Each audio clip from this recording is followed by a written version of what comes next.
Magandang araw sa lahat. Shantay, maaari mo bang pamunuan ng panalangin? Amen. Bago kayo magsiupo, pakipulot ang mga kalat sa inyong paligid at isaayos ang inyong upuan. Mayroon bang lumiban sa ating klase ngayong araw? Mahusay. Bigyan niyo ng 3 palakpak ang inyong mga sarili. Bago tayo dumako sa ating bagong aralin, nais kong tayo ay magbalik-aral. Ano nga ba ang pinag-aralan natin kahapon? Mahusay. Ito ay patungkol sa anyong tubig at anyong lupa. Ano naman ang halimbawa ng anyong lupa? Jansen? Bundok? Mahusay. Ano pa? Roberto? Lambak? Mahusay. Bigyan sila ng 3 palakpak. Ano naman ang halimbawa ng anyong tubig? Shantay? Dagat? Mahusay. Joy? Ilog? Mahusay. Labis akong nagagalak sapagkat kayo ay nakinig. Dahil alam ko sa inyong mga sagot na talagang may natutunan kayo sa ating aralin. Bago tayo dumako sa ating bagong paksa, gusto niyo bang maglaro? Mahusay. Ang ating laro ay base sa hanggaron na laro. Meron ako dito mga salita na hindi kompleto. Inyo lamang itong bubuuin. Naiintindihan ba? Maaari nang magsimula. Sinong gusto mag-umpisa? Letter D. May letter D ba dyan? Mahusay. Mayroon nga. Ang letter R. Meron ba? Mahusay. I. Meron ba?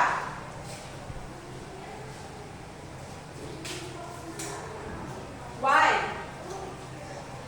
Mayroon nga.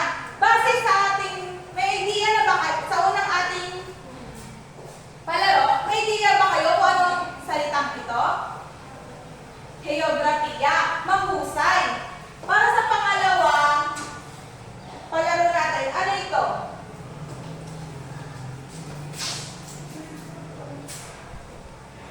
O. Meron bang O? Mayroon nga. Shantay, anong sagot mo? Letter U? Meron bang U? Meron na ba kayong idea kung ano ang ating pangalawa? Tama, ito nga ay South. Para sa ating pangatlong laro, ano nga ba ito? Meron ako dito mga salitang A, M, at A. Ano yung mga kulang na salita o letra?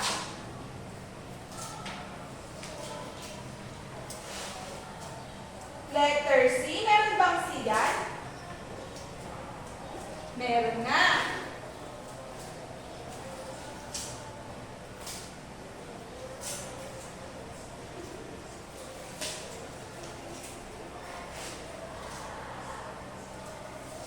I. Meron bang I dyan? Mahusay. Meron nga. Base sa ating pangatlo, ano sa tingin nyo ang salitang mabubuo? Amerika? Mahusay. Ito nga ay Amerika.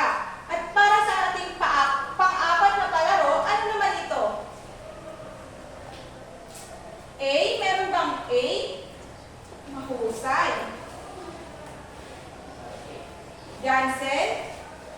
Letter H? Meron bang H? Tignan natin. Meron nga. Diba nasagot na kanina yung A? Lagyan natin ng mga salita na kung meron nga talagang A.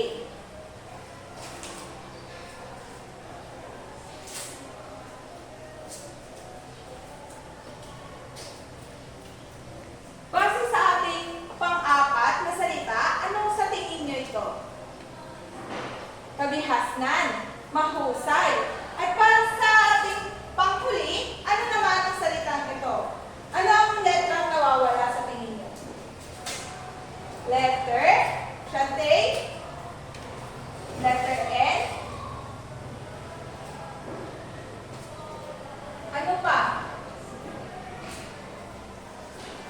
Letter Joy, letter C, meron. Sa ating naging laro, ano sa tingin nyo ang ating topic ngayong araw o pag-aaralan? Pakibasa nga kung ano yung naging ano natin. Geography ang South America, kabihas ng Inca. Base sa ating naging palaro, ang ating pag-aaralan ngayong araw ay patungkol sa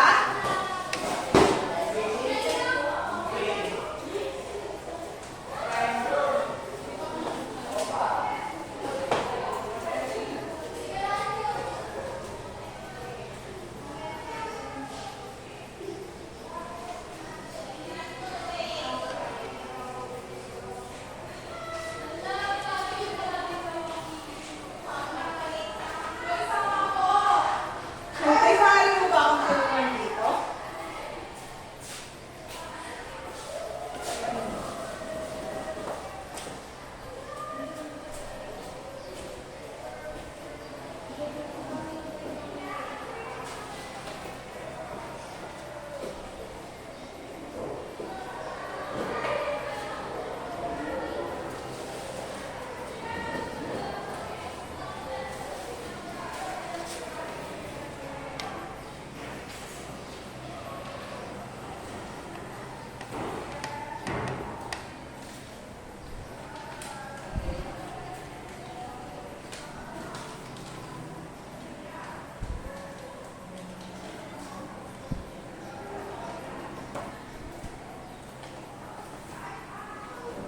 Ang ating baksa ngayong araw ay patungkol sa, pakibasa nga ng sabay-sabay, Geografiya ng South America at kabihas ng Inca. Ngayon, sa ating discussion, ating aalamin kung ano nga ba ang Geografiya ng South America at kung ano ang pinagmulan at naging katapusan ng kabihas ng Inca. Para sa ating unang talakayin, dumako muna tayo sa geografiya ng South America at kabihas ng Inca. Ang geografiya ng South America ay marami. Ang klima dito sa South America ay nakahati sa dalawang klima. At pawang mga praire at steppe naman ang matatagpuan sa Andes Mountain sa timog na bahagi. So, sa South America daw is mga praire at steppe ang tawag sa mga taong naninirahan dito. Tapos, sa South America is may tuyot na disyerto na nasa kanlurang bahagi ng mulod ng mundo na nakahilera sa Pacific Ocean. So, di ba sa tingin nyo, di ba, sa atin, parang pag sinabing tuyot na disyerto, parang sa ibang lugar lang yon, parang sa ibang piling lugar lang natatagpuan yung mga disyerto. Pero sa South America is, meron din mga tuyot na disyerto.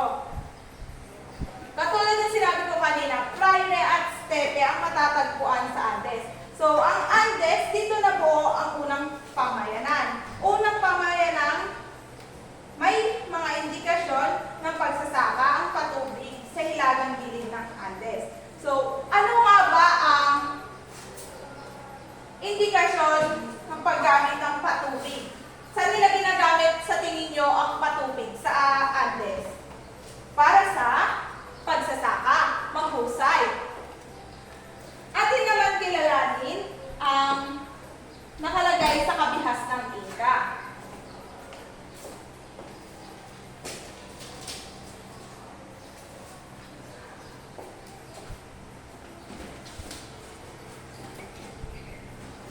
Para sa kabihas ng Inca naman,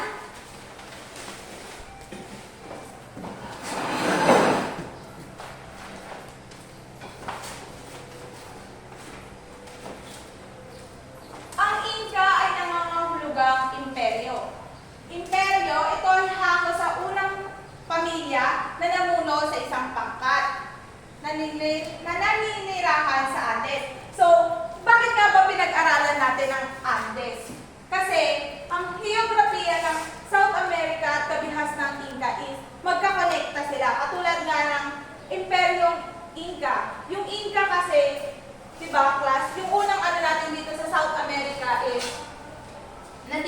Andes. Yung steppe at praire na naninirahan sa Andes. Tapos, ang kabias ng ano naman sa Inca, dito yung imperyo daw ang kahulugan ng Inca, kung saan yun yung unang taong namuno sa isang pangkat na nanirahan sa Andes. Unti-unting pinalawig ng mga Inca ang kanilang teritoryo hanggang sa masakop nito ang 3,220 kilometro kwadrado sa kahabaan ng baybayin. Diba? Lumawak yung kabias ng Inca kasi meron ditong mga namumuno kung saan yung namuno na yun ay ginawa niya ng paraan para mas mapalawig pa at mas makilala yung mga kanilang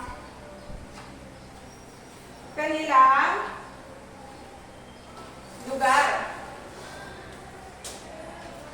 Inti at Sapa Inca, hinimok ng pamunuan ng Inca ang pagsamba kay Inti, ang kanilang Diyos ng araw. So, ito si Sapa Inca. Ito ang tinaguri ang hari ng araw.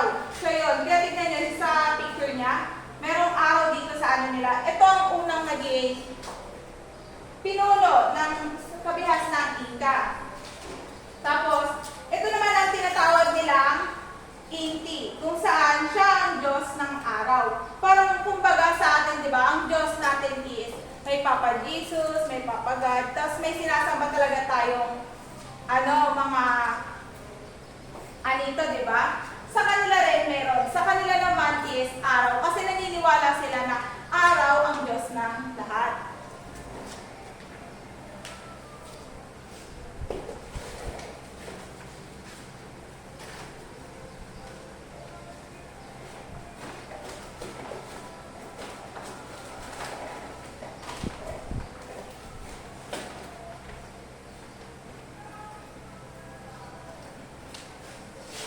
Pagkasapit naman ng ika-11 na siglo, maraming pamayanan sa gitnang Andes ang naging sentrong panliliyon. So, dito naman pumapasok na hindi lamang yung Inti ang kanilang sinasamba, kundi may mga naging Diyos at Diyosa na din sila, di ba? Ang mga pamayanang ito ay umusbong sa kasalukuyang Peru, Bolivia, at Ecuador. So, yung mga dating pamayanan na ngayon naman ay may mga bagong pangalan na.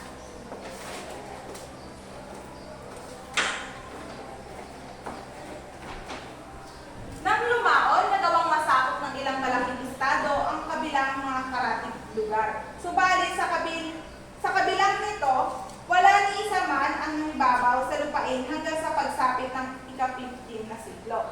So, marami nang naging ibig sabihin, marami nang nai-accept yung mga kabihas ng Inca kung saan marami na silang natutunan, marami na mga invention o kahit na ano pang mga dala ng mga mananakop.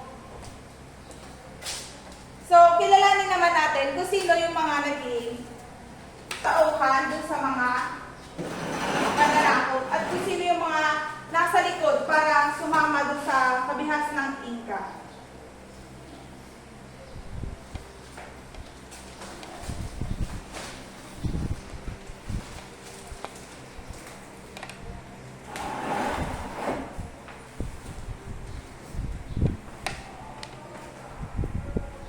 Ang una ay Pusi Inca, Yopag-i or Pachacuti.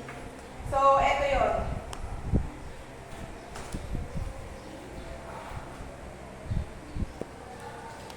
Pachacuti. Pag sa English niya is Pachacuti.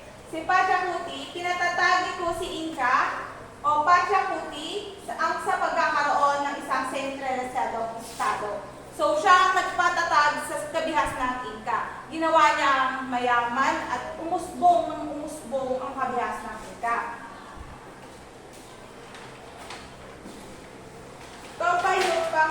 Topa Inca or Yopangi.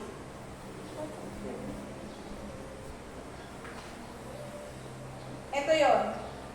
Magkaano-isa lang sila kasi sila yung mga namumuno sa kabihas ng Inca. So, parang nakalinya lang sa pamilya dapat nila yung mga mamumuno lang rin. Pinalawig niya ang imperyo hanggang sa hilagang Argentina, bahagi ng Bolivia,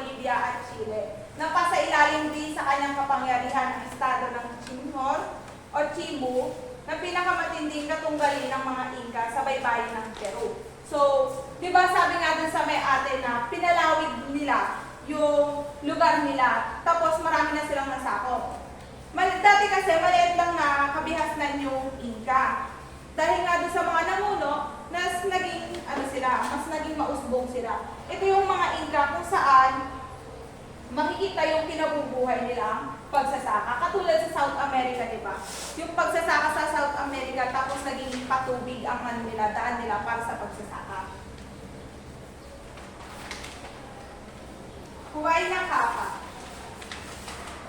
Anak ni Topayo Pangkin. So, ito si Huayna Capac. Anak siya ni Topayo Pangkin. So, ito yung niya. Diba, sabi nga sa inyo, yung kabihas ng Inca is nasa isa lang yung mga nila, nagiging mamumuno nila. Original niyang pangalan ay Hualpa. Nasakop ang imperyo ang Ecuador. Nung siya yung namuno sa kabihasnan nila, nasakop na yung lugar nila. Tapos, si Francisco Pizarro, Espanyol naman nanakop ng Inca. So, si Pizarro, siya ang nakasakop kay Huayna, nung si Huayna ang namuno. Si Huayna, naging katunggali niya yung kapatid niya na si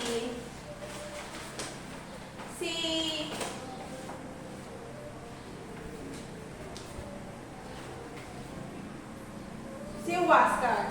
Si Huáscar ay natalo ni Huayna dahil, di ba, kailangan kasi sabi sa kanila ng tatay nila dati na kung sino ang mananalo sa kanilang tunggalian, siya ang magiging pinuno ng kabihas ng Inca. Tapos, nagkataon naman na si Huáscar ay natalo ni Huayna. Tapos, nung natalo si Huayna, nandun naman pumasok si Francisco Pizarro kung saan inuto niya ng inuto si Huayna. Tapos, si Huayna naman is nagpauto sa kanya. Tapos, nung nakuha niya na si Huayna, ang ginawa niya ay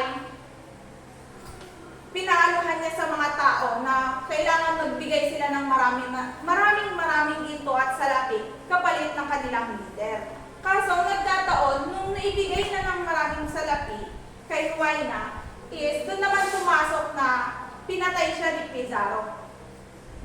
Ang pananakop sa Imperyong Inca, sa makatuwid, ang imperyo ay nasa kahulugang politikal na pinalubha pa ng epidemya ng bulutong na dala ng mga sinaunang dumating na conquistador. Ang pananakop sa Imperyong Inca, Espanyol, sa katunayan, si Huayna Capac ay isa sa pinuno na namatay sa isang epidemya. Ano nga ba yung epidemya na kumalat? At doon din namatay si Huayna. Very good. Conquistador. Yung conquistador is para siyang bulutong. As in talagang bulutong talaga siya na nandun sa may likod ng tao hanggang kakalat sa katawan. Yun yung unang sakit sa kanila na dumapo, tapos yun yung kinamatay na ang leader nila. Tapos si Huáscar kasi namatay na siya dahil nga dun sa pakikipagtunggali niya dun sa kapatid niya.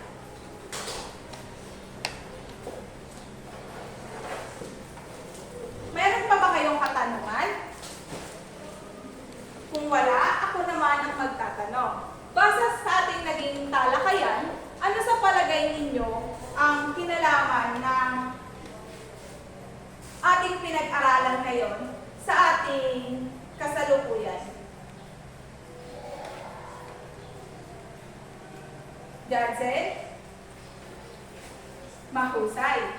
Ang ganitong pag-aaral ay may kinalaman sa ating buhay sapagkat dahil dito ay natututo tayo at yung ilan sa mga karanasan nila ay nagiging aral sa atin. Para naman sa ating aktibidad, bibigyan ko kayo ng papel.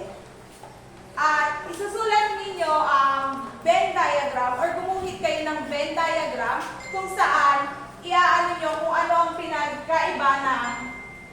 ating kasaysayan sa kabihas ng Inca at sa kasaysayan natin dito sa Pilipinas. At kung ano naman ang pagkakatulad nito. Ang halimbawa sa pagkakatulad nito, di ba yung sa pangrelihiyon nila? Sa atin is may isa rin tayong relihiyon. Tapos hanggang sa may dumating na mananakop, nadagdagan tayo ng relihiyon kung saan maraming mga relihiyon na pumasok sa Pilipinas, ganoon na rin sa kabihas ng Inca. At para naman sa pagkakaiba, ang pagkakaiba naman nito sa tingin nyo ay ang lugar nila, di ba? Isa na rin halimbawa ang pagkakaiba. Maaari nyo nang simulan. Tapos na ba ang lahat? Magaling. Maaari nyo nang ipasa ang inyong mga papel mula sa likod, paharap. Maglabas naman kayo ng isang malinis na ilabas nyo naman ang inyong kwaderno para isulat ang sumusunod.